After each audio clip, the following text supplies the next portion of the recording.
Hello and welcome to another episode. Ndingumqondisi. Our shores are being plundered. An ecological and economic disaster is unfolding in the dark. And as a report from the Daily Mavericks Baywatch confirms, the abalone poaching crisis has exploded. Today we ask, who is letting it happen? Abalone poaching is not new, but the scale is. Over 25 years, a small-time illegal trade has ballooned into a criminal industry worth hundreds of billions of rands. From Armanas to Robben Island, from Cape Recife to Blue Water Bay, the rhythm of poachers is relentless. Fast-moving rubber ducks under cover of dark. Bags of abalone hauled ashore. They then vanished. The real watchdogs, volunteer observers from coastal communities. Their logs tell a grim story.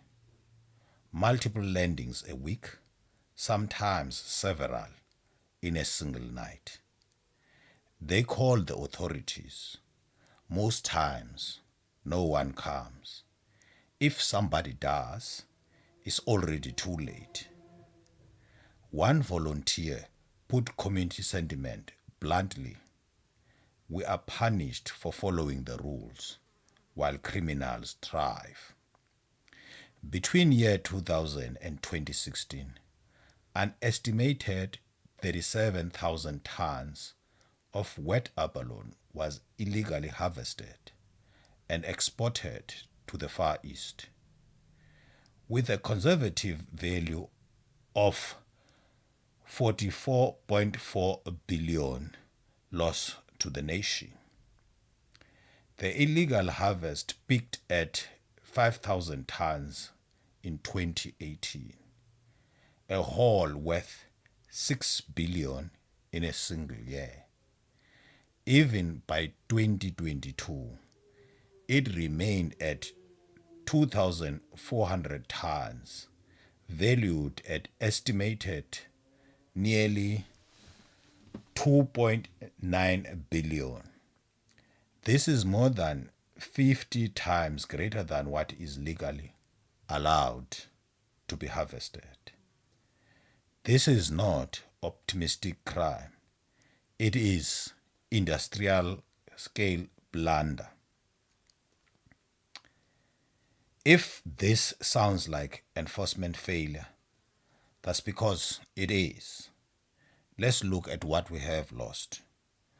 2 decades ago, the Department of Forestry, Fisheries and Environment, DFFE in short, or should I say Marine and Coastal Management as it was then, had a real fleet.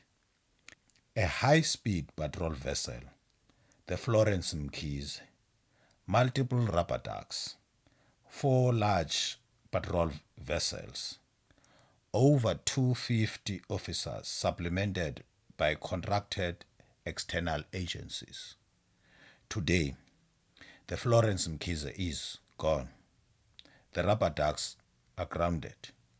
The staff has plummeted to fewer than 150 officers.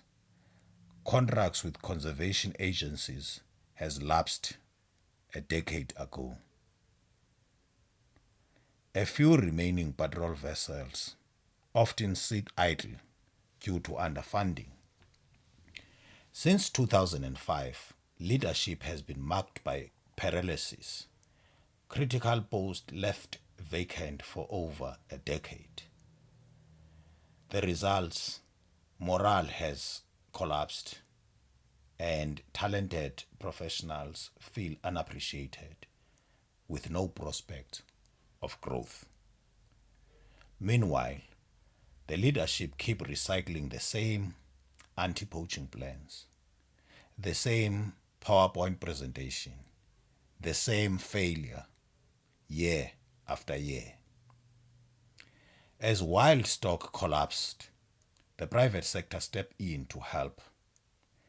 A pioneering abalone ranching project was launched at Cape Receive in Gqeberha to rebuild the depleted wild stock. But this tightly controlled experiment was not safe. DFFE failed to safeguard this lifeline.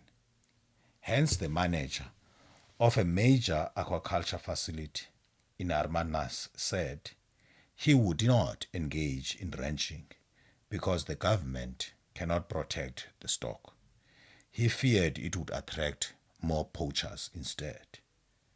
When you can't even protect the solution, you have lost the fight. So, what is the price of this failure? Using the pre-2020 street value of about 1,200 per kilogram, the figures are astronomical. In a single bust in Blue Water Bay, abalone worth 7 million rands was seized. In 2024, along just 18 kilometers of Eastern Cape coast, abalone worth 41 million was confiscated. If that is only 5 to 10% of the real haul, the total value is nearly 80 million for this tiny stretch of the coast. Nationally, with illegal harvest of 2,400 tons, we lose over 2.9 billion each year to abalone poaching since 2022. And the ecological cost: wild abalone population have declined by over 90%. In Betty's Bay Marine Reserve, stock are at just 1% of what they once were. And here is the most damning suspicion growing in coastal communities, that the department no longer wants to stop the poaching, only to manage it. Why? Seized abalone is sold at auction, and the proceeds thereof flow back into the departmental budget. It's cheaper to let the poachers do the hard work of harvesting, then swap in for a seizure and claim a success. So, what do you call that? Money laundering. When the illegal catch outweigh the legal one by 50 to 1, and the government keep recycling hollow action plan, it start to look less like incompetence and more like design. And the rot, we now know, runs deep. 9 tons of confiscated abalone was stored illegally at Crossbeth in 2018. Another 34 tons at Elton Cold Storage. Using the 1,200 per kilogram value, this starch was worth over 50 million rands. When this was reported, the department refused to investigate. It even blocked a criminal probe. Senior managers of the department deposed affidavits to stop the investigation. In a corruption trial of the former chief financial officer of the department, the court heard that he tried to bribe a consultant with 30 tons of processed abalone, a potential bribe worth about 76 million rands. He could not have acted alone. Abalone has become a high-valued currency within the department itself. In 2018, a sting operation against Chinese syndicate was obstructed by senior DFFE officials, aided by elements within the police. The officials who supported the operation were fired on trumped-up charges. This isn't a laissez-faire approach. It is, as community allege, complicit. So, what is the true toll? Abalone is not just a shellfish. It is a keystone species. When it vanishes, then the entire reef ecosystem collapses.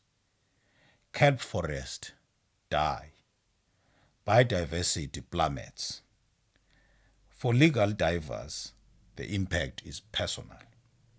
Their quotas has been slashed by 80% since year 2000. Families who lived off the ocean now faces poverty, while organized crime thrive on their stolen inheritance. This cannot continue. Parliament must urgently investigate. 1. The appointment of incompetent leaders in strategic positions.